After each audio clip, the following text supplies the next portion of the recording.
السلام عليكم ورحمة الله وبركاته. اللهم صل وسلم وبارك على سيدنا محمد عليه أفضل الصلاة والسلام. صباح الخير والجمال والسعادة على عيون أجمل مشاهدين. هنا بقى كنا ابتدينا يومنا الحلو بقى. ربنا يجعل كل أيامنا حلوة كده وخير كده وسعادة وهنا ويدخل السرور يا رب على جميع الشعوب وأهلها يا رب، اللهم آمين. النهاردة بقى هنبتدي يومنا، يلا تعالوا اقول لكم هنعمل ايه ويلا نشوف هنعمل ايه. احنا هنا بقى لسه بادئين نصحى اهو، زي ما انتوا شايفين. طبعا انا اول حاجه زي ما انا قلت لكم، لو تفتكروا كده من اول ما ابتديت فيديوهات معاكم، انا اول ما بصحى يا جماعه بشغل اذاعه القران الكريم في التلفزيون وكده. ربنا يهدينا ويهدي أنفسنا طبعا. لما بتبتدي يومك كده بقراءة القرآن وبتشغيل القرآن، ربنا بيجعل في بيوتك وأولادك كده البركة، وفي حياتك وفي يومك كله. هنا بقى ابتدينا هون إن احنا نهوي بقى البطانية والمخدات اللي احنا بنتغطى بيها كده، والشمس طالعة جميلة ما شاء الله زي ما انتوا شايفين.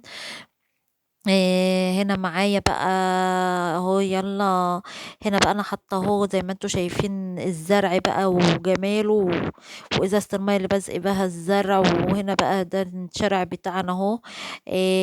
طبعا احسن جيران، ربنا يبارك فيهم، طبعا ناس محترمه وكويسه زي ما انا قلت لكم قبل كده. شارعنا كل واحد في حاله، ربنا يبارك فيهم جميعا يا رب، اللهم امين.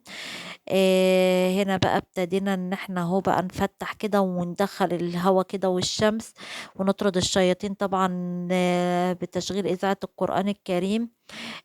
هنا بقى زي ما انتوا شايفين يا جماعة، هنا انا بقى ايه، خلصنا الحمد لله فطرنا. هنا بقى هنحضر فطار زي ما انتوا شايفين. حضرنا اهو، قطعنا بطاطس، وكنت مولعة على العين التانية عشان اعمل طبعا سبانخ وكده. بعد ما احضر الفطار. هنا بقى اهو، ده كان تحضير فطارنا. معايا دقة سمسم ما شاء الله زي ما انتوا شايفين، ودي بطاطس بقى مهروسة بالسمنة البلدي. وده بيض مقلي، ومعايا بقى البيض المسلوق، وطبعا هنا بقى حتة الجبنة.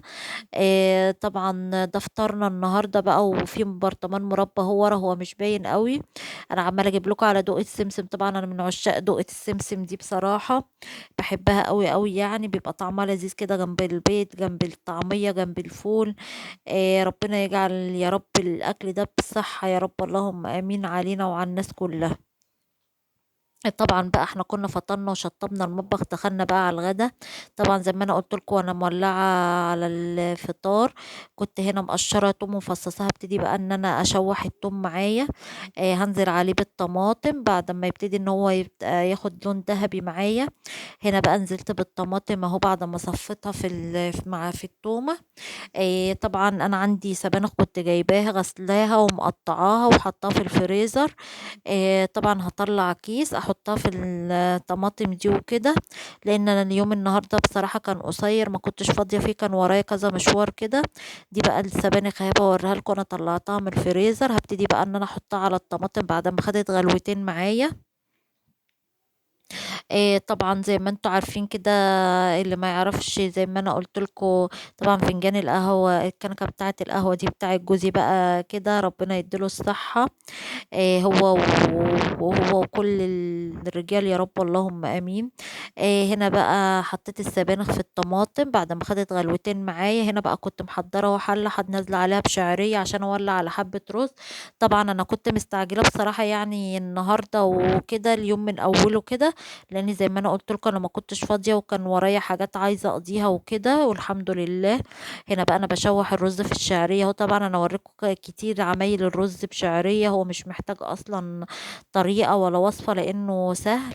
بس انا ما باجي اعمل مثلا بعمل عشان العرايس الجداد، البنات الصغيرين معايا اللي عايزين يتعلموا يساعدوا امهاتهم كده يعني.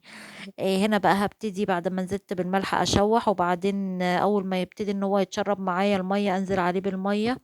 هنا بقى الاكل كان خلص معايا. ده رز اهو بشعريه والسلطه والترشي. وهنا بقى دي السبانخ اهي. وطبعًا دي كان عندي كيس فراخ مجمدة طبعًا، طلّعتها قليتها جنب الأكل، لإني ما كنتش عاملة لحوم ولا عاملة أي حاجة، وطبعًا أنتم عارفين طبعًا إن الطبيخ ما ينفعش من غير لحوم أو فراخ أو أي حاجة، طبعًا طلّعت بقى هنا، والنهارده ده كان يومنا النهارده. ما تنسونيش بقى في اللايك والشير والاشتراك، واكتبوا لي في التعليقات إيه رأيكم في الطبخ وكده. باحبكم في الله، والسلام عليكم ورحمة الله وبركاته.